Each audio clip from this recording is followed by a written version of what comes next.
Okay, welcome back to the What If channel. I'm Johnny Castle, and this is the first race video of the 2025 season. In this video, I'm going to be talking about why I start my season with the Frosty, how it's gone previously, my targets for this particular race, and I'm just going to finish off with I guess you could call it "You Are Where You Are." So, why the Frosty? The Frosty's a really good race. It's local. Littlehampton's not very far to get to.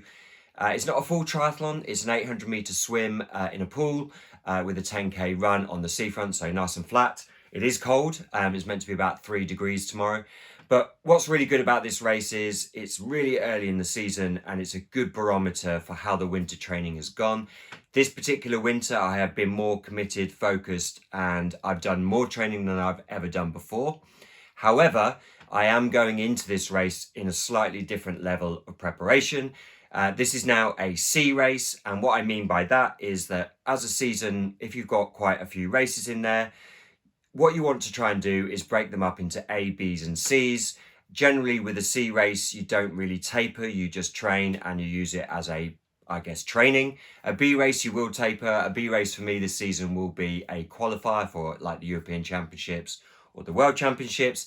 And then my A race is the World Championships in October in Australia. So I'm going into this race more fatigued and more tired than I've ever been before. Technically, according to all the numbers on my app, Training Peaks, I'm fitter than I've been before, but this is why we do this race, because we don't know if I'm actually fitter and we certainly don't know if I'm any faster. So in previous years, I have got gradually quicker. So the first time I did it, I did a 52.57. And then last year I did a 52.08. I came third in 2023 and I came fifth in 2024. It really does depend on who turns up. However, position, I mean, obviously I'd love to win. I always want to win, although I never do win, which can be quite annoying. But really I'm looking for a faster overall time. So I think last year my 10k was like 39.04. I think it was my PB, and my swim time, I don't remember, maybe 11:30. So I'm looking for 11:15, 11:20 on the swim. And really I want to get under 39, if not close to 38 for the 10k. However, I don't know if that's going to be possible because like I said earlier, I'm not really tapering. I'm just using it as a training race. The good thing that as well, actually, as I think about it psychologically, one of the big battles for me and for a lot of people taking on challenges, any sort of challenge, be it a race or, I don't know, you could be doing a rowing across the Atlantic, you could be, I can't think of other examples off the top of my head, but going into an interview for a new job, is you've got to find a way of controlling the nerves and the anxiety to enable you to perform at your best. And one of the good ways that I managed to do that, although I need a new way for an A race, is that my Bs and Cs, I can say, well, these are Bs and Cs. This is not my main race. I will need a new tactic for my main race, but we'll work that out when we get there. So tomorrow I'm going into it. It's a training race. I haven't tapered. I don't know what's going to happen. Like I said earlier, I'm hoping to get a faster time, so maybe under 52 with a PB and a 10k in particular. Now, the other thing I mentioned at the beginning of this video was talking about you are where you are.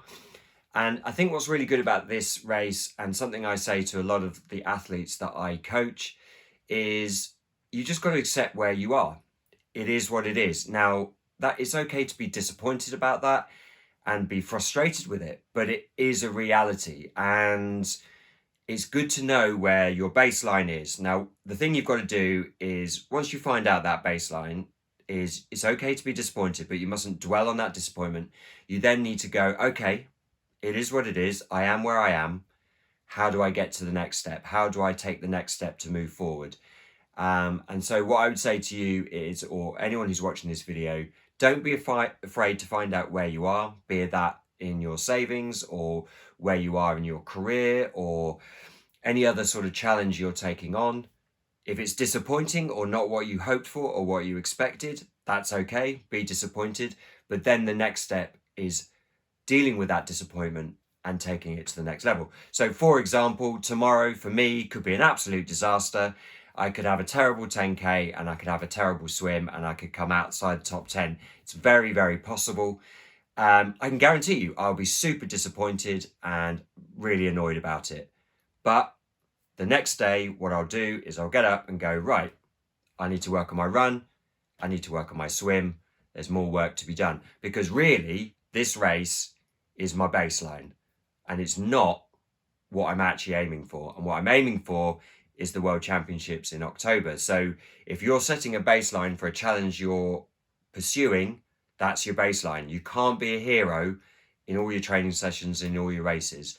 But what you have got to do is try and then take that disappointment and use it to fuel the fire to get where you need to be. So there we go. Frosty tomorrow, 2025, first race of the season.